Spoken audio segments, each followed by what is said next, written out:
Je suis chercheur en économie et en sociologie au CNRS.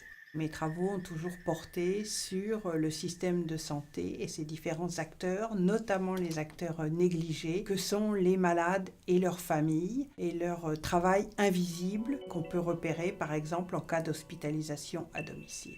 Mon unité de recherche est une unité de recherche en sciences sociales, le CERMES 3, unité mixte entre l'INSERM, le CNRS et l'École des hautes études en sciences sociales, dont j'ai assuré la direction pendant près de 16 années. Ces travaux ont permis de révéler et de mettre en lumière l'importance de ces tâches invisibles de la famille lors de soins à domicile. Ils ont intéressé notamment l'UNAFAM, qui était confrontée à la fermeture des lits hospitaliers en psychiatrie et au retour en milieu ordinaire de malades chroniques graves. À leur initiative, nous avons entamé une collaboration fructueuse qui a orienté ma trajectoire de recherche pendant plus de 30 années. Après la maladie mentale, mes travaux ont porté sur le sida, le cancer, sur les personnes âgées dépendantes et la maladie d'Alzheimer. En 2003, j'ai eu l'occasion de suivre la mise en place par Dominique Donnet-Camel du GRAM. En 2008, j'ai eu l'opportunité d'en assurer la présidence. Les travaux du GRAM ont été orientés sur les besoins et les attentes et les aspirations des associations de malades vis-à-vis de la recherche et de l'utilisation de ces résultats.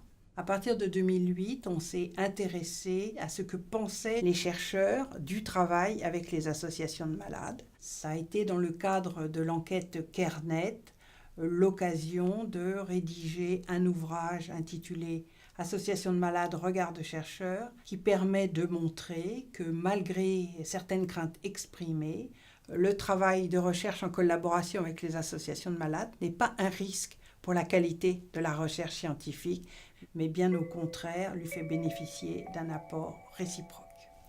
Pour la société, il est évident que les associations de malades sont un relais extrêmement important pour diffuser les résultats de la recherche, mais aussi pour penser et envisager les hypothèses fortes de la recherche. Comme le dit un des chercheurs de l'enquête CareNet, lorsque j'ai des résultats que je pense intéressants, je ne vais pas aller les clamer dans le métro pour en parler à la société, mais si j'en parle à l'association, je vois tout de suite ce qu'ils en attendent et ce qu'ils en espèrent.